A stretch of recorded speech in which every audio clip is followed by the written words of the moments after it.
ये बात करीब साल 2019 की है। एक शादी समारोह में एक लड़की अपनी सहेलियों के साथ जाती है। वहां पर जो खाली टेबल थी, पास में कुर्सियां पड़ी हुई थी, जाकर आराम से बैठ जाते हैं। अभी बैठे ही थे कि एक वहां से बराबर से एक वेटर निकला हो जा रहा था। वेटर एकदम से पास में आता है। आने के बाद वो पूछता है कि मैडम, मैं आपकी कुछ हेल्प कर सकता हूँ, मैं आपके लिए कुछ लेके आ सकता हूँ। जब इस तरह की बात थी तो लड़कियां उसे ऑर्डर दे देती हैं। जैसे ही ऑर्डर दिया जाता है, बड़े ही अदब और एहतराम के साथ वही सामान ला रख दिया जाता है। फिर से वेटर वहीं खड़ा था। इसके बाद उनसे फिर से कहा जाता है, जो जो सामान मंगाया जा रहा था, वेटर एक एक सामान को बड़े अदब और एहतराम के साथ लेकर आ रहा था। इसी बीच में उस लड़की ने पूछ लिया कि तुम कितने पढ़े लिखे हो, तुम्हारा नाम क्या है। लड़का अपना नाम बताता है और जब बात पढ़ाई लिखाई की आती है तो वो शांत हो जाता है। लड़की फिर से पूछती है कि आप कितने पढ़े लिखे हो। लड़का कहता है कि मैं ज़्यादा पढ़ा लिखा नहीं हूँ, मेरा सिर्फ नाम लिख सकता हूँ, इससे ज़्यादा मुझे कुछ भी नहीं आता। मेरी घर की परिस्थितियाँ ही ऐसी रहीं कि मैं कभी भी स्कूल जा ही नहीं पाया। लड़की को यह बात बड़ी अजीब लगती है। उसने कहा कि तुम्हें देखकर लगता ही नहीं है कि तुम बिल्कुल भी पढ़े लिखे नहीं हो। लड़का कहता है कि रोज का ही मेरा काम है, लोगों से इसी तरह से बातचीत की जाती है, इस तरह से बात करते हैं, यही समझाया जाता है कि किस तरह से लोगों के साथ पेश आते हैं। यहाँ से इन दोनों की दोस्ती की ऐसी शुरुआत होती है कि एक दूसरे से ये अपने नंबरों का आदान प्रदान कर लेते हैं और जब मौका होता था तब एक दूसरे से बातचीत कर लिया करते थे। और देखते ही देखते कब साल दर साल बीत रहे थे, पता ही नहीं चलता। एक दिन उस लड़की के रिश्ते की बात चलने लगती है और जैसे ही रिश्ते की बात चलने लगती है तो लड़की ने कहा कि मैं एक लड़के से बेइंतहा प्यार करती हूँ, मैं उसी से ही शादी करना चाहती हूँ। घर वालों ने जैसी ये बात सुनी, उन्होंने कहा कि लड़का क्या करता है, कितना पढ़ा लिखा है। तो लड़की बोलती है कि वो ज़्यादा पढ़ा लिखा नहीं है, कभी तो मजदूरी कर लेता है, कभी वेटर बन जाता है, और वो ज़्यादा पढ़ा लिखा नहीं है, घर की भी स्थिति ज़्यादा अच्छी नहीं है। जबकि लड़की एमकॉम कर रही थी और ये बात जब घर वालों को पता चलती है तो घर वालों को यकीन नहीं हो रहा था कि ये मिसमैच वाला रिश्ता तुमने आखिरकार कैसे तलाश कर लिया। घर वाले तैयार नहीं होते हैं और लड़की की दूसरी जगह शादी कर दी जाती है। जिस दिन वो लड़की दुल्हन बनकर अपनी ससुराल की तरफ विदा हो रही थी, तब वो लड़का भी सामने खड़ा हुआ था। ये देख रहा था कि जिसके साथ जीने मरने की कस्में खाई थी, आज वो विदा हो रही है। और लड़की भी उसे देख रही थी और लड़का भी देख रहा था। यहीं से एक कत्ल की ऐसी इबारत लिखी जाती है कि कोई कल्पना भी नहीं कर सकता। आदाब, नमस्कार, सत श्री अकाल। मैं उस्मान सैफी। आज की जो सच्ची घटना मैं आपको सुनाने जा रहा हूँ, ये सच्ची घटना है। राजस्थान प्रदेश का जिला है श्री गंगानगर और श्री गंगानगर में एक सर्किल पड़ता है अनूपगढ़, और अनूपगढ़ सर्किल क्षेत्र में गांव है रावला, थाना क्षेत्र का चक गांव। दरअसल 30 जनवरी 2026 की रात लगभग 9:35 के आसपास का वक्त हो रहा था। ये एक चक गांव का रहने वाला एक व्यक्ति, इसका नाम तोलाराम होता है। तोलाराम पेशे से डीजे संचालक है, डीजे बजाता है, डीजे का काम करता है। और वो रात में अपने घर वापस लौटकर जब आ रहा था, तब वो 1 KML रोड की तरफ जब जा रहा है तो उसका जो गांव का सीमाना बोल सकते हैं, या अभी गांव लगभग 200 मीटर की दूरी पर था। रात का वो समय था। अचानक ही जो उसकी गाड़ी है, उस गाड़ी की जो लाइट पड़ती है, एक कुछ उभरती हुई चीज़ों पे पड़ती है। और जैसे वो पास में पहुंचता है तो उसे यकीन नहीं हो रहा था। एक महिला और एक पुरुष दोनों ही मूर्छित हालत में, यानी कि बेहोशी जैसी हालत में पड़े हुए थे। तुरंत ही वो अपनी गाड़ी से उतरता है। उतरने के बाद उसने अपने मोबाइल की टॉर्च और जलाकर देखता है। जब पास में देखता है तो देखने के बाद उसकी खुद की चीखें निकल जाती हैं। वो भी सोचने पर मजबूर था कि आखिरकार ये हुआ क्या है। दरअसल वो कोई और नहीं थे बल्कि उस व्यक्ति, इनके तोलाराम के पड़ोसी होते हैं। एक का नाम आशीष सांसी होता है, जिसकी उम्र लगभग 27 साल के आसपास होती है। और आशीष सांसी की नई नवेली दुल्हन होती है, जिसका नाम अंजू उर्फ अंजलि होता है, जिसकी उम्र लगभग 23 साल के आसपास होती है। जैसे ही उसने दोनों को बेहोशी की हालत में देखा, इसके बाद उसने जोर जोर से चीखना चिल्लाना शुरू कर देता है। उसकी चीखों की आवाज़ रात में ही गांव तक पहुंच जाती है। और गांव तक जैसे आवाज़ पहुंचती है तो लोग दौड़ते हुए वहीं मौके पर आते हैं। और मौके पर आने के बाद जब देखते हैं, देखने के बाद इन दोनों को तत्काल ही उठाकर लेके जाते हैं सीधा हॉस्पिटल। और जब हॉस्पिटल लेके जाते हैं तो डॉक्टर लोग कहते हैं कि जो आशीष सांसी है, दरअसल वो तो इस दुनिया में रहा नहीं, यानी कि वो बच नहीं सका, वो मर चुका है। जबकि जो उसकी पत्नी होती है अंजू उर्फ अंजलि, जो नई नवेली दुल्हन होती है, उसकी हालत बिल्कुल ठीक ठाक थी, लेकिन ऐसा लग रहा था जैसे कि सर में इसके गंभीर चोटें आई हैं। तत्काल ही उसे बीकानेर रेफर कर दिया जाता है। हायर मेडिकल सेंटर रेफर करने के बाद उसका इलाज शुरू हो जाता है। इसी बीच में जो उस लड़के यानी कि आशीष के चाचा हैं, जिनका नाम वजीर चंद है, वजीर चंद पुलिस को सूचना देते हैं और कहते हैं कि साहब, उनके भतीजे का और भतीजे की जो नई नवेली दुल्हन है उसका रोड पर एक्सीडेंट हो गया है, किसी अज्ञात वाहन ने जोरदार टक्कर मार दी है, आप आ जाइए। पुलिस आती है। मौके पर आने के बाद अब इस लाश को कब्जे में लेती है और कब्जे में लेने के बाद पोस्टमार्टम के लिए भेज देती है।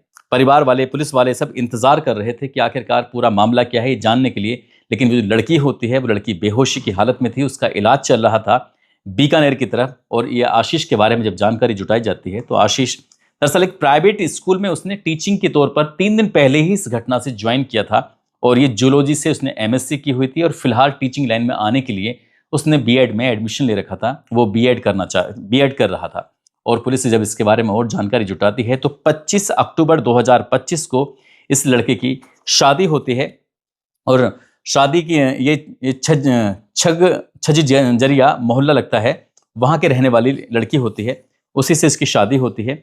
आखिरकार अंजू उर्फ अंजलि जो होती है, इसको 1-2 दिन के बाद जब होश आता है, इससे जब बातचीत की जाती है तो उसने बताया कि रात के लगभग 9 बजे के आसपास खाना खाने के बाद वो अपने पति के साथ टहल रही थी, और टहलते टहलते अचानक ही एक वाहन आता है और वाहन से पति को चोट लग जाती है और उसको भी चोट लगती है। उस वाहन के अंदर से करीब 4 या 5 लोग उतरते हैं और वो मारपीट करना शुरू कर देते हैं। मारपीट करने के साथ साथ ही उसकी जो कानों की बालियां थी उस भी छीन के ले जाते हैं, साथ ही जो पति का मोबाइल था उसको भी छीन के ले जाते हैं, और जो पति ने अंगूठी पहनी हुई थी सोने की उसको भी ले जाते हैं, लूटपाट करते हैं और चले जाते हैं। उसके सर में कोई ऐसी गंभीर चोट लगती जिसकी वजह से वो बेहोश हो जाती है, वो भी जमीन पर पड़ी हुई थी। और इसी बीच में जब पुलिस इस मामले की जांच पड़ताल करना शुरू कर देती है, पुलिस इधर जांच पड़ताल कर रही है, उधर पोस्टमार्टम की रिपोर्ट का इंतजार किया जा रहा था। और जैसे पोस्टमार्टम की रिपोर्ट आती है तो हर कोई हैरान हो जाता है, सोचने पर मजबूर हो जाता है। इससे ये पता चलता है कि जो चोट लगी गई हैं वो रोड एक्सीडेंट की तो बिल्कुल है ही नहीं। ऐसा लग रहा था जैसे क्या इस लड़के की हत्या की गई है, लेकिन हत्या क्यों की गई है, किसने की है, बस इसी चीज की जांच पड़ताल में जुटे हुए थे। और बीकानेर के जो हॉस्पिटल जहां पर अंजू उर्फ अंजलि को एडमिट कराया गया था, वहां से भी रिपोर्ट आ जाती है और कहा जाता है कि इसमें किसी भी तरह की कोई दिक्कत नहीं है, इसके सर में कोई चोट नहीं है, बिल्कुल स्वस्थ है, कोई परेशानी नहीं है, इसे आप घर ले जा सकते हैं। जब उसे घर लेके आते हैं तभी पुलिस की रडार पर ये लड़की यानी कि अंजू आ जाती है, और अंजू से जब पूछताछ की जाती है तो अंजू ने जैसा पहले बताया था ठीक उसने वैसा ही बताना शुरू कर दिया। आखिरकार अंजू के पास एक मोबाइल होता है, मोबाइल की सीडीआर निकलवाई जाती है। वो सीडीआर से बस यही पता करने की कोशिश कर रहे थे कि अंजू की किस किस से बातचीत होती हैं या नहीं होती हैं, क्योंकि पिछले 1-2 सालों में जिस तरह की घटनाएं हुई हैं नई नवेली दुल्हनों द्वारा, उससे लेकर ये अंजू भी सस्पेक्ट हो जाती है, शक के दायरे में आ जाती है। जैसे क्या इंदौर शहर के अंदर होता है, जैसे क्या मेरठ शहर के अंदर होता है, नई नवेली दुल्हनों ने ही अपने पति की जिस तरह से हत्या की थी, पुलिस को भी लगता है कि इस प्रकरण की भी जांच कर लेते हैं। हालांकि लूट वाले एंगल की भी जांच पड़ताल कर रहे थे। और जैसी सीडीआर रिपोर्ट आती है, सीडीआर रिपोर्ट से यह पता चलता है संजय उर्फ संजू पुत्र गुलाब चंद निवासी जगदम्बा कॉलोनी श्री गंगानगर का रहने वाला एक लड़का होता है, जिसकी उम्र लगभग 24 साल के आसपास होती है। जब इससे लगातार बातचीत हो रही थी, शादी से पहले भी बहुत सारी बातचीत हो रही थी और शादी के बाद भी लगातार बातचीत का सिलसिला अंजू और संजय का चल रहा था। जब परिवार के लोगों से पूछा जाता है कि ये संजय उर्फ संजू कौन है, तो सबके सब लोग कह देते हैं कि हम इसे नहीं जानते हैं। मायके वाले भी मना कर देते हैं और ससुराल वाले भी मना कर देते हैं। लेकिन पुलिस मौका पाते ही संजय उर्फ संजू को अपनी हिरासत में लेती है, और हिरासत में लेने के बाद आखिरकार उसे डिटेन करना शुरू करती है, उससे पूछताछ करना शुरू कर देती है। वो बताता है करीब 6-7 साल पुरानी बात है, वेटर का काम करता था, लड़की से मुलाकात हो जाती है, और मुलाकात के बाद कब दोनों को प्यार हो जाता है पता ही नहीं चलता। लड़की पढ़ाई कर रही थी, लड़की की पढ़ाई लगातार जारी थी, और इसी बीच में ये दोनों जब मौका मिलता था मिलते थे, बातचीत करते थे। लड़के का कुछ और काम नहीं था, या तो मजदूरी करता था या फिर वेटर का काम किया करता था, और वो लड़की से शादी करना चाहता था। लेकिन लड़की के परिवार वाले शादी करने के लिए बिल्कुल भी तैयार नहीं थे।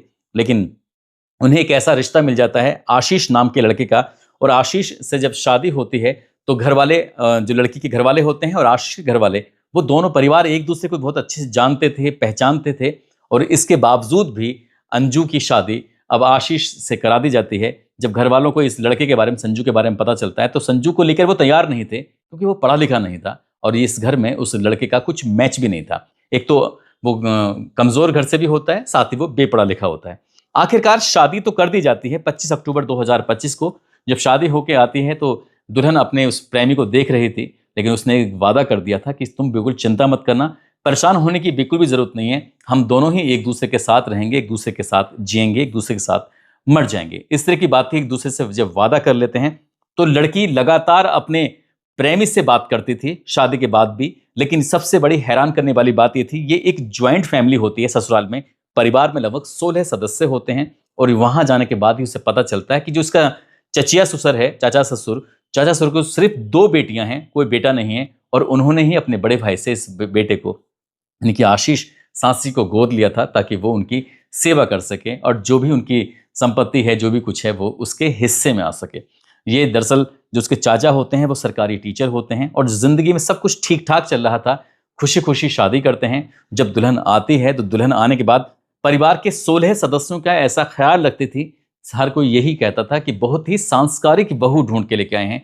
किसी को उसके होने से दिक्कत नहीं होती थी, लेकिन जब वो नहीं होती थी उसे याद जरूर करते थे। हालांकि इस बीच में शादी को लगभग 3 महीने के आसपास का वक्त हो जाता है।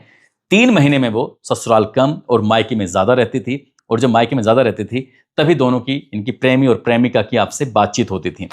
ये लगभग 16 दिन पहले ही अपनी ससुराल से मायके गई थी और वहां जाने के बाद जब अपने प्रेमी से मुलाकात करती है तो प्रेमी और ये दोनों आपस में तय करते हैं कि आखिरकार इसे रास्ते से कैसे हटाया जाए, ये इसका मर्डर कैसे किया जाए। अभी इसी बीच में बातचीत चल रही थी और आखिरकार वो लड़की जब वापस अपने ससुराल आती है तो उसने अपने प्रेमी को पूरी कहानी बताई थी कि हम इसे कैसे मार सकते हैं, क्या रास्ता है, और वो रास्ता बन जाता है। दरअसल इस लड़के की, यानी कि आशीष की आदत होती है रात में खाना खाने के बाद वो टहलने जरूर जाता है। साथ ही जो उसका चचेरा भाई है वो भी अपनी पत्नी के साथ टहलने के लिए जाता है और ये तारीख चुनी जाती है 30 जनवरी 2026 की रात। जैसे ये खाना खाने के बाद ये टहलने के लिए निकले थे, जो चचेरा भाई है वो भी साथ चल रहा था, लेकिन उसने कहा कि अंजू ने अपने पति से कि आज थोड़ा सा हम प्राइवेसी भी चाहते हैं, हम वो लोग बातचीत नहीं कर पाते, उन्हें अलग टहलने दो, हम लोग अलग टहलते हैं।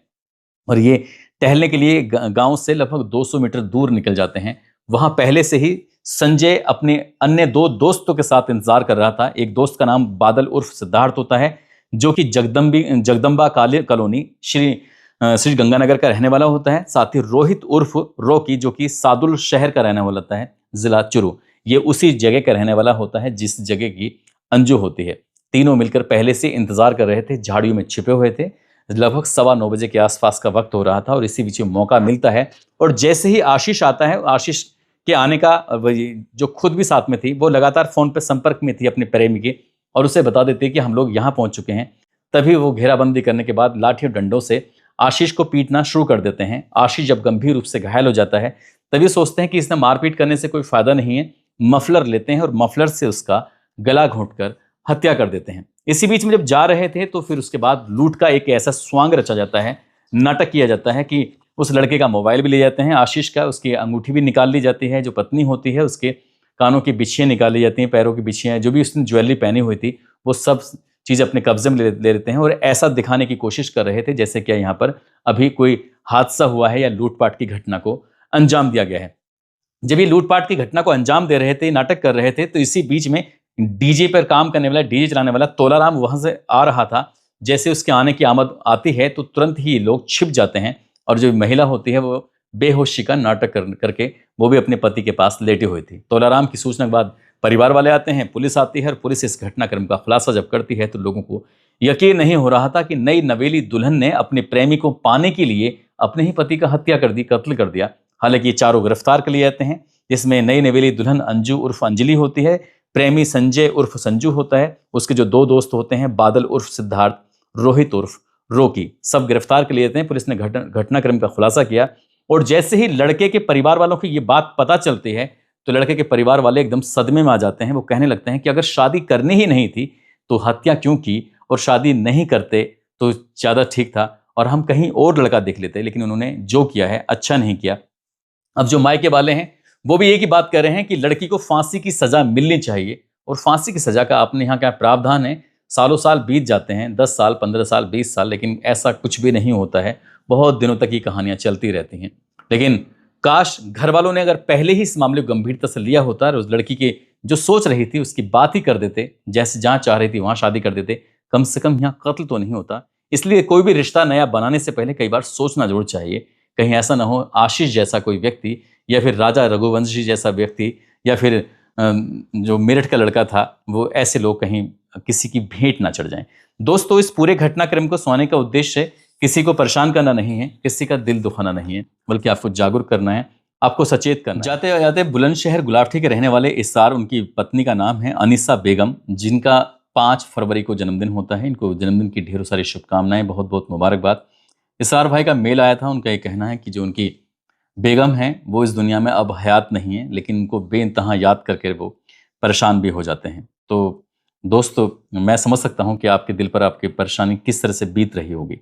साथ ही उदयभान सिंह हैं जो कि अंबेडकर नगर के रहने वाले हैं, और राहिल राजीव पाल हैं, और शाहीन फिरोज जो कि गुजरात की रहने वाली हैं, प्रकाश कुमार यादव जो कि बिहार के रहने वाले हैं। साथ ही दीपक दीवाना, उनकी बेटी हैं अनुराधा का आज जन्मदिन है, जो कि बेगूसराय के रहने वाले हैं। इन सभी को जन्मदिन की ढेरों सारी शुभकामनाएं, बहुत बहुत मुबारकबाद। और कुछ लोगों ने नाम लेने की अपील की है, जिसमें डॉक्टर जहीर अहमद, और ये एक्स प्रधानाचार्य हैं जो कि अलीगढ़ के रहने वाले हैं। आराध्या सैनी हैं, सैयद जावेद अली हैं, साहब सिंह सरदार बिजनौर से, तारिफ सैफी औरंगाबाद से, शाहरुख अली, रबीता संधू अवधेश कुमार हरदोई से, उदय मंडल बंगाल से, धर्मवीर सिंह पलवल से, तेज बहादुर राणा नेपाल से, अनुराग पांडे बस्ती से, सुमंत सिंह, नीतू दक्ष, सुभान खान बाड़मेर से, विकास यादव फिरोजाबाद से, आनंद कुमार पटेल, आमिर हुसैन मेवात से, रवि देव अलीगढ़ से, और मुकेश मौर्य हैं। साथ ही उनकी पत्नी हैं शालू, जो कि बरेली के रहने वाले हैं। आज इनकी शादी की सालगिरह भी है। इनको शादी की सालगिरह की बहुत बहुत शुभकामनाएं, बहुत बहुत मुबारकबाद। आप सब लोग अपना ख्याल रखें, सुरक्षित रहें। जय हिंद, जय भारत।